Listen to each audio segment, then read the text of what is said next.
Glória ao Pai, ao Filho e ao Espírito Santo, como era no princípio, agora e sempre. Amém. Lucas 19, 11 ao 28.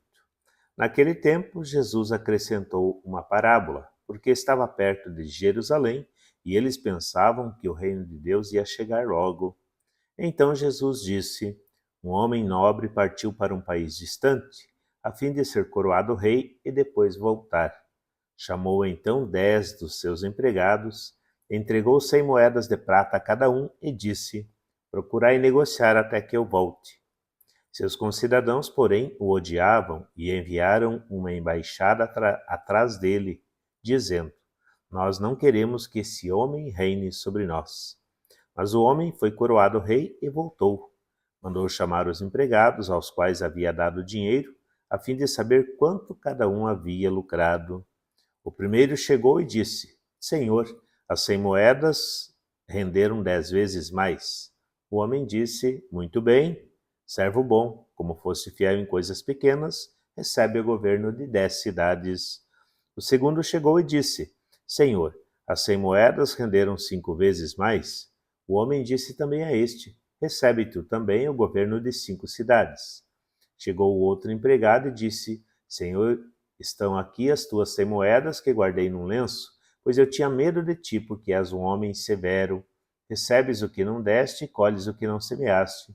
O homem disse: Servo mau, eu te julgo pela tua própria boca. Tu sabias que eu sou um homem severo, que recebo o que não dei e colho o que não semeei. Então por que tu não depositaste meu dinheiro no banco? Ao chegar, eu o retiraria com juros. Depois disse aos que estavam aí presentes: Tirai dele as 100 moedas e dai-as àquele que tem 1000. Os presentes disseram: Senhor, esse já tem 1000 moedas. Ele respondeu: Eu vos digo, a todo aquele que já possui será dado mais ainda, mas aquele que nada tem será tirado até mesmo o que tem. E quanto a esses inimigos que não queriam que eu reinasse sobre eles, trazei-os aqui e matai-os na minha frente. Jesus caminhava à frente dos discípulos, subindo para Jerusalém. Palavra da salvação. Glória a vós, Senhor. Temos aqui uma espécie de parábola com mais algumas informações entremeadas, né? Jesus, então, fala alguns códigos, cita algumas máximas e coloca algumas situações que servem para nós refletirmos. Podemos atualizar e entender o contexto da sua época com os judeus. Percebemos que eles esperavam essa manifestação do reino de Deus, não só na leitura de hoje, mas em outras leituras também dos evangelhos.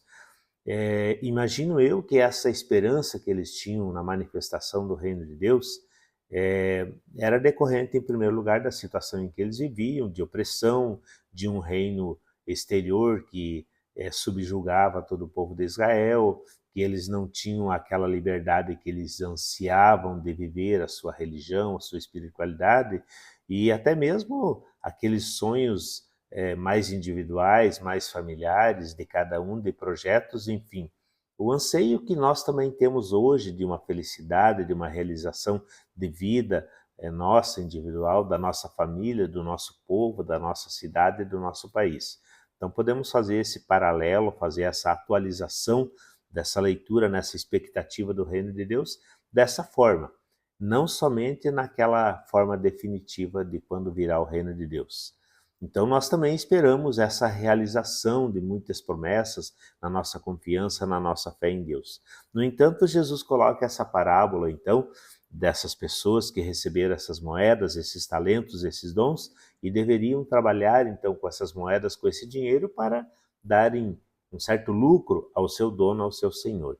Nesse sentido, então, que nós podemos unir essas duas expectativas, essa expectativa do reino de Deus, da realização de tudo aquilo que nós esperamos para a nossa vida também, com os dons que nós recebemos na nossa vida, que não devemos ficar inertes, não devemos ser omissos com aquilo que recebemos de capacitação, de qualidade, de graça de Deus, para fazer o bem na nossa vida e permanecer sempre vigilantes, sempre colocando então esses dons, essas graças, esses bens, digamos assim, imateriais que nós recebemos de Deus, para que eles possam produzir frutos para nós, para os nossos familiares, para a nossa comunidade e para todas as pessoas. Não devemos esconder os nossos dons, não devemos nos omitir. Em muitas leituras nós percebemos que o mal ele está sempre à nossa volta, que as atitudes más, os pensamentos maus, as ideias, as intenções más querem sempre oprimir aquele que busca Deus, aquele que busca o bem.